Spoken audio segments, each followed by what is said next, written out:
Des votes de Thiès.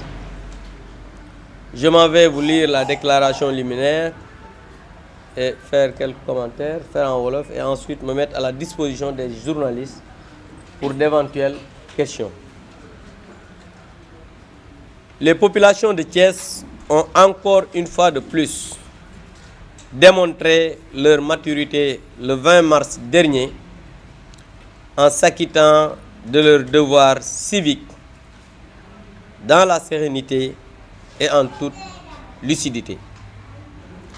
À l'issue du travail de décompte minutieux, la commission départementale de recensement des votes a arrêté les résultats suivants.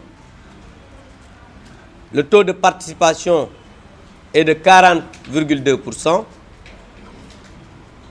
Bulletin oui, 58 026.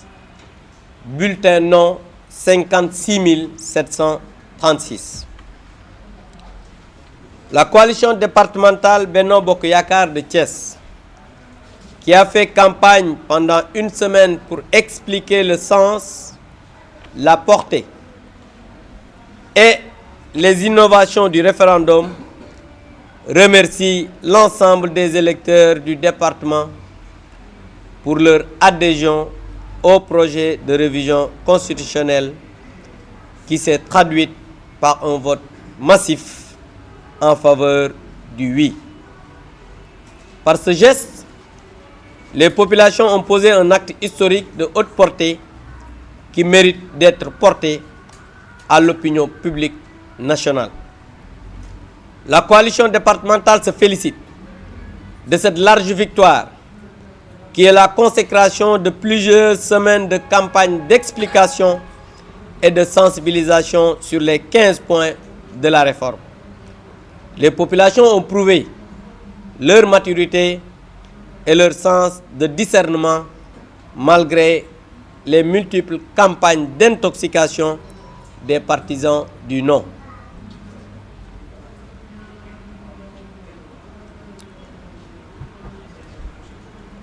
La coalition départementale Benno Bokk Yakaar remercie et félicite le président de la République Macky Sall qui s'est personnellement investi dans cette campagne à Thiès et dans les autres localités du pays pour expliquer clairement le bien fondé et la justification de cette réforme qui prend sa source dans le besoin de moderniser notre système de gouvernance publique et institutionnelle pour l'adapter aux évolutions de notre temps.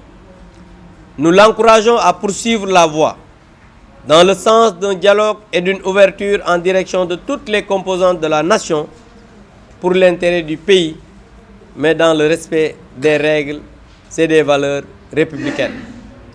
À ce titre, nous déplorons l'absence de fair play de la partie adverse qui se répand en accusations gratuites et fallacieuses de fraude et d'achat de conscience depuis la publication des résultats. Parce que tous, vous le savez mieux que moi, prétendant à un fauteuil présidentiel, ont été battus dans leur propre département. Qu'il s'agisse de Aïssata Tall Sall, Abdoulaye Baldé, Khalifa Sall, Malick Gakou, Idrissa Seck, tous ont été battus dans leur département. Je me demande comment quelqu'un qui ne peut pas gagner un département peut prétendre à un fauteuil présidentiel. C'est une question qui doit trouver des réponses chez ces gens.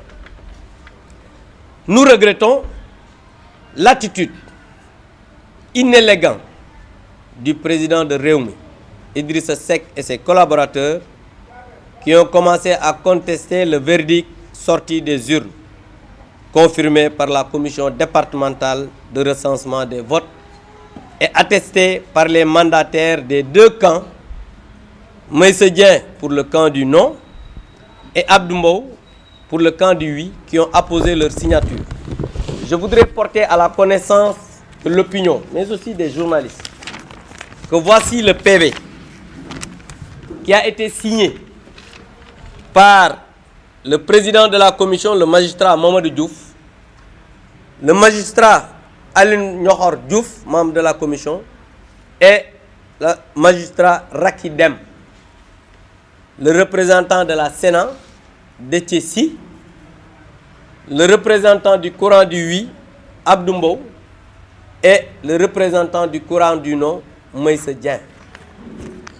Voici les résultats. Et à l'intérieur, vous avez bien vu observation et réclamation. Vous avez vu que cette page est vierge. Donc le représentant en l'occurrence Moïse Dieng, n'a fait aucune réclamation. On était ensemble au niveau de la commission, donc c'est quand même inélégant que Idrissa Seck puisse se mettre ici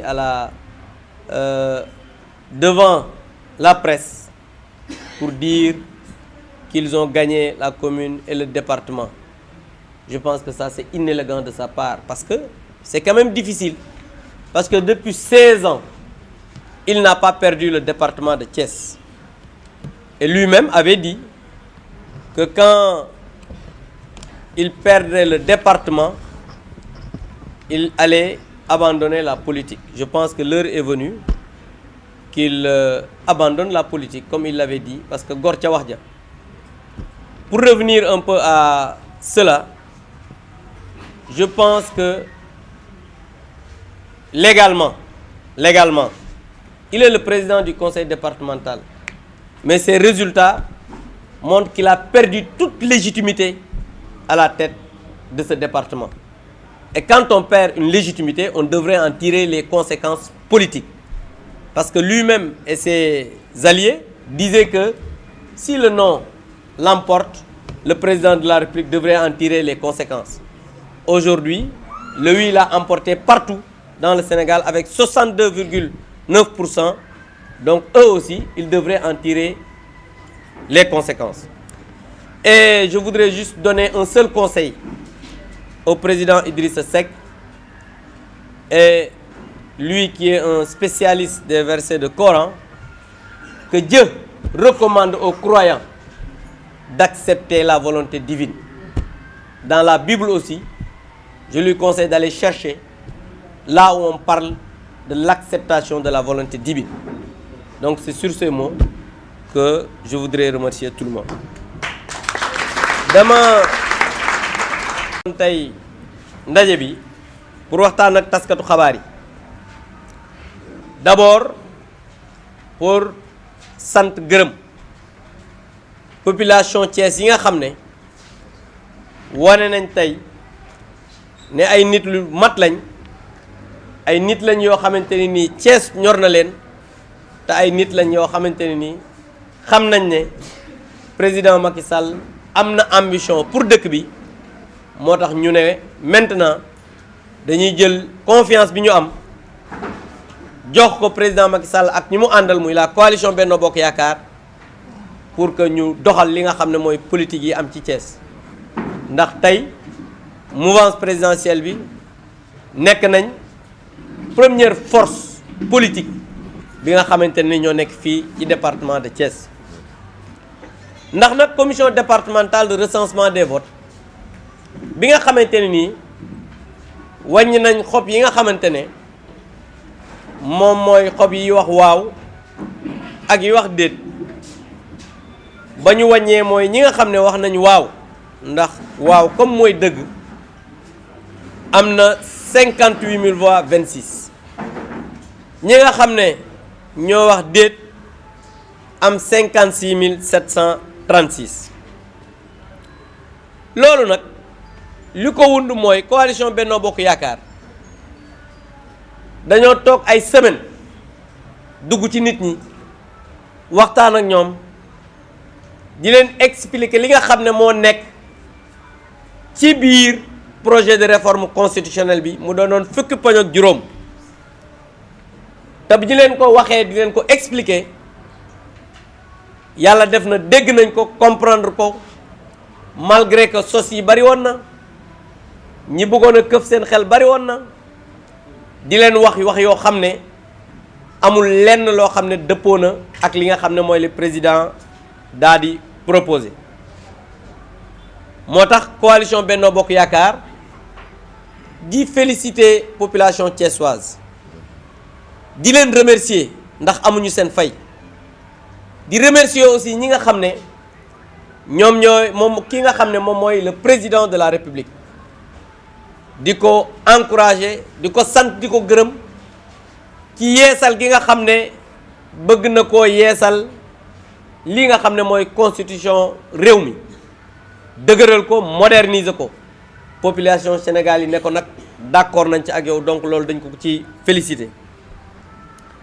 di wax rek ne dañu koy encourager aussi mu xam ne ñi nga xam ne ñoo woote noo aussi ay sénégalais lañ na continuer waxtaan ak ñépp pour l'intérêt du Sénégal di wax ne ci loolu nag ñun dañuy ñaawlu ñi nga xam ne tey jii noo nekkoon partisan du non te ñu ñàkk ba pare nag ñànki ndax jàpp naa ne kilifa soo ñàkkee da ngaa war a nangu tey jii dégg nañ Ablaye Balde ca Ziguinchor moom gañe nañ ko Aïssata Tall Sall gañe nañ ko Khalifa Sall gañe nañ ko Gakou gañe nañ ko ki nga xam ne mooy neex a dëkkal mi ñu dëkkal fii di Idrissa gañe nañ ko te ñi ma tudd ñëpp ñoom ñëpp ku ci ne da ngaa bëgg a nekk président de la République waa ku mënta gañe ab département damaa bëgg a laaj nan la mën a xalaate gañam réew bay yor présidence de la République xam nga loolu ñàkk xam sa bopp mi ngi ci ñuy nag ñaawlu bu baax li nga xam ne moom la Idrissa Seck wax ak ay partisans ndax lii ngeen gis PV la boo xam ne ay magistrats ñoo ko signé ba pare moom représentant am signé ko man mi ma nekkoon représentant du oui signé ko ñu wax ne résultat yi nii la demee coalition courant du oui moo gagné mu taxaw fii ci télé bi di wax naan ñoom ñoo gagné xam nga loolu mooy ñàkk ba pare ñànki comme moom nag jàng na alxuraan te chaque jour day wax waxu alxuraan dama koy wax rek benn conseil xam naa ne peut-être verset boobu da ko fàttee jàng ci yi muy faral di wax mooy yàlla moom dafay recommander waaye gëm yi ñu nangu dogal kon daal na dem seetaat bu baax xam naa loolu dafa nekk mbind mu saw ci li muy jàng moo tax gisu ko na dem xool loolu te yàpp naa ne bu ko xoolee ba gis ko liir ko su boobaa dinay nangu dogal xam ne population Thiès wan nañ ko ginnaaw dégg naa ko démb muy wax Thiès fii lañ ko def dëgg la fii lañ ko defoon waaye jàpp naa ne dem na ca ginnaaw léegi te lu ne ci ginnaaw kenn du ko xool ndax boo bëgg a avancer doo gestu boo bëggee sori dooy gestu donc di wax rek ne nit nag moom metti na lool ndax depuis 16 ans day gagné Thiès musu ko perte tey nag bu ñëwee rek perte ko mu war a xam ne population thiessoise yi ay nit yu mat lañ xam nga tey ji ñàkk respect ci population yi mooy wax achat de conscience maanaam moom dafa wax ne waa Thiès dañ leen a jënd te xam nga loolu dafa rafetul moom mi nga xam ne Thiès lépp lañ ko jox lépp lañ ko defal tey jii amul lenn lu mu leen di faye mooy yéen waa Thiès dañ leen a jënd dañ leen a jënd ak ceeb dañ leen a jënd ak saaku dañ leen a jënd ak xaalis loolu jàpp naa ne ku koy def rek moo koy xam waaye ñun xamuñu jënd parce que jàpp nañ ne population thiessoise yi ak mat gi ñu mat amuñu njëg donc wax dëgg yàlla loolu dafa doon loo xam ne metti nañu lool ba ci kanamu yàlla moo tax ñu koy seedeel population thiessoise yi ne ko wax dëgg yàlla na nangu li nga xam ne moo am parce que perdre na département Thiès ba pare bëgg ci boole ñàkki je pense que loolu nekkul li nga xam ne moo gën di wax rek ne ñun la ñu doon def démb ak bërki démb tey lañ koy gën a ñoŋal dinañu continuer di dem ci population yi dinañu continuer di waxtaan ak ñoom te xam nañ ne booloo mooy doole te expérience bi ñu am ci élection yi mooy la nga xam ne moom mooy ànd te ñun ñëpp ànd tey jii amul kenn koo xamante ne nii mi ngi nekk APR wala nekk coalition Benno Bokk Yaakaar di dem di waxe sa bopp tey soo gisee Thierno Alassane teewu fi Augustin teewu fi ku ne xam ne tey la àllarba dafa am conseil des ministres directeur général Siré Dia dafa am li nga xam ne mooy conseil d'administration tey donc am na ay liggéey yoo xam ne ci la ñu nekk waaye képp koo xam ne yaa ngi liggéey ak ñoom yaa ngi fii toog waa coalition Benno Bokk Yaakaar ñi ngi nii toog waa Gëm Sa Bopp waa PIT waa démocratie libérale waa APR donc ñëpp ñi nga xam ne daal jàpp leen ne ñoo nekk coalition Benno Bokk Yaakaar ku fi ñëwul sa ndaw ñëw na fi ba pare ñun dañu jàpp ne maintenant képp ku waxal coalition bi waxal nga ñëpp jaratul sax ñuy tudd keneen donc loolu nekk na loo xamante ne nii lu ñu war a leeral la te ñu xam ne population thiessois li ñu soxla ci ñun mooy ñu booloo nekk benn parce que xiiroo ngaayoo bu fekkoon dañ ko dëkkee dañ naan ñii kat seen bopp leen tax a jóg mais bu ñu xamee ne ñun population thiessoise yi moo ñu tax a jóg te ñu gis nag le président de la république mu am ambition dans cette ville président de la république chantier de Thiès yi mi ngi koy àggale di tabax ISEP stade Lat Dior léegi mu pare Transrail nekk Dakar Bamako ferroviaire mu jëlaat ko ci loxo ñi fi nekkoon ba pare jël doomu thiessois teg ko ci kawam muy zoo transport urbain bi gis ngeen li fi président def gis ngeen li nga xamante ni moom mooy wàllu ndox mi ca commune ouest ni ko président lijjantee gis ngeen aussi li nga xamante ni mooy NSTS même bu fekkee ne amagul vitesse de croisière tijji na ngeen gis ne ICS bi ñu doon wax dee na mi ngi doxaat université Thiès gis ngeen ni mu def même palais des congrès bii nga xam ne moom moo nekkoon signalement amitié gis ngeen ne pratiquement léegi mu pare jàpp naa ne su fekkee ne am nañ président bu mel noonu mu am ambition pour dëkk bi waa dëkk bi nag am nañ sañ-sañ am ci moom confiance bañ a jël seen confiance di ko jox koo xam ne duñ ko gis donc loolu moo doon li nga xam ne bëggoon nañ ko partager ak la presse maintenant on se met à la disposition de la presse pour d'éventuelles questions. On peut prendre par série de 3 taux d'abstention. Je voudrais juste faire un commentaire. Il ne faut pas oublier que le fichier électoral est passé de 2001 à 2015 de 3 à 5 millions. Un. Deuxièmement, on ne peut pas dire que ceux qui se sont abstenus devraient voter pour le courant du non. Nous aussi, on pouvait dire que ceux qui se sont abstenus devraient voter pour nous. Maintenant, je pense qu'il y a aussi un élément important relevé par le ministère de l'Intérieur. En 2005, quand on faisait les cartes d'identité numérisées, automatiquement, tous ceux qui étaient en âge de voter ont eu automatiquement des cartes d'identité plus des cartes d'électeurs. Et il y a eu un stock mort de 1,5 million dans le fichier. Et le ministre de l'Intérieur a dit hier qu'il allait même convoquer les partis politiques pour parler de cela. Maintenant, on a un taux de participation de plus de 40%. Et comme je vous l'ai dit, il y a d'abord ce stock mort, mais aussi il y a le fichier qui a pratiquement doublé ou triplé. Donc moi je pense que ça, c'est important. Et aussi, nous avons mobilisé nos militants, les populations pour qu'ils votent. Mais eux aussi ont mobilisé les populations. Mais le problème est qu'ils n'ont pas pu mobiliser plus que nous. C'est ça le plus important. Le plus important est que le courant du oui a gagné et qu'aujourd'hui, il faut qu'on se mette au travail. Maintenant, nos adversaires, aujourd'hui, cherchent des subterfuges en disant oui, taux de participation. Donc, pour le taux de participation, c'est le commentaire que je voudrais faire là-dessus. Oui. Babacar Ndaw, oui. Je vous remercie. J'avais deux questions. La première, c'est est-ce qu'aujourd'hui, vous avez les... Ce qui est constant est que la coalition présidentielle est aujourd'hui la première force politique au niveau du département. C'est attesté par les chiffres. Et il faut voir que depuis 2009, on progresse. Et depuis 2009, l'autre régresse. Et notre progression, Inch'Allah, va continuer. Et l'autre va continuer à régresser. Parce que nous allons continuer notre travail. C'est vrai qu'il a dit hier qu'il va il va descendre sur le terrain. Je pense que c'est la 79 millième déclaration de sa part. Mais il ne le fait jamais. Mais en tout cas, ce qui est sûr est que nous, on est sur le terrain.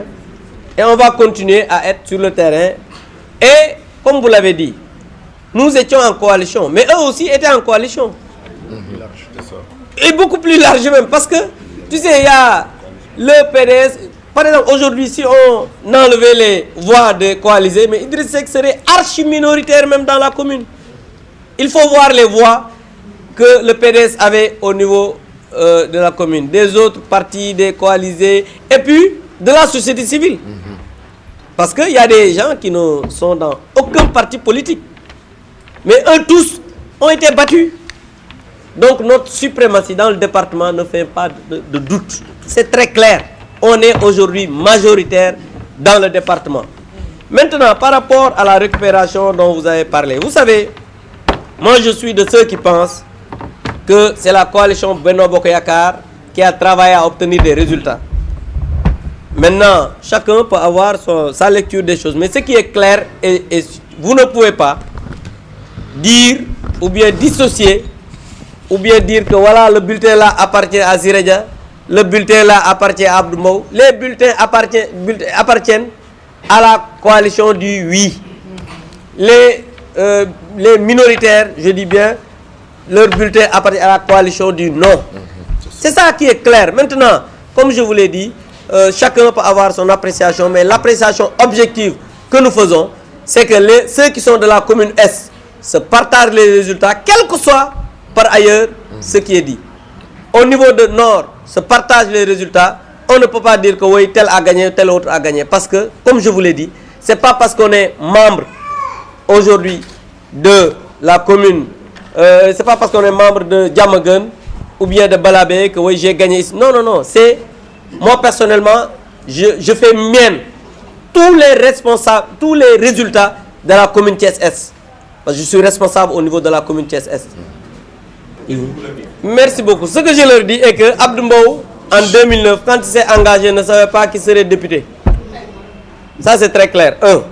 Deuxièmement, si un autre est investi en 2017, je serai le premier à le soutenir parce qu'ils m'ont soutenu pour être logique et honnête avec moi-même. La troisième est que, comme vous avez dit, pour moi, j'ai gagné Diamaguène parce que j'avais 800 voix. Aujourd'hui, j'ai 1200. La prochaine fois, peut-être j'aurai 2000 ou 2500. Je vous remercie. Oui, s'il vous plaît, s'il vous plaît. Et j'en profite pour remercier les populations, s'il vous plaît, de Diamaguène. Parce que figurez-vous bien, en 2009, aux élections locales, j'avais 110 voix à Diamaguène, 110 en 2009. Aujourd'hui, en 2016, j'en suis à 1215. C'est important ça. Donc je les remercie. Donc vraiment, il y a eu plus de 120% de progression. Ça c'est important, c'est pas regrettable. Donc c'est pourquoi je remercie les populations de Diamaguène parce que moi je suis né à Diamaguène. Tu sais, il y a certains qui sont même nés dans un hôpital, mais moi je suis né dans le quartier, dans la maison qui est en face de chez moi là. C'est là-bas que je suis né. Et jusqu'à présent, je loge dans ce quartier et je suis tout le temps avec les gens. Et donc je n'ai pas de mots quand même à dire pour remercier les populations de Diamaguène parce qu'ils m'ont montré leur affection, qu'ils m'ont montré que je suis leur fils et j'en suis fier. Je remercie les populations de Diamaguène. Awma sen fay dal en un mot. Xam nga merci mom. Vraiment dara mënu ko gëna yaat. Que je fais le commentaire. Je pense que c'est le plus important et il faut voir combien de voix la commune a apporté, mon cher. La commune Thiès Nord a apporté 8207 voix.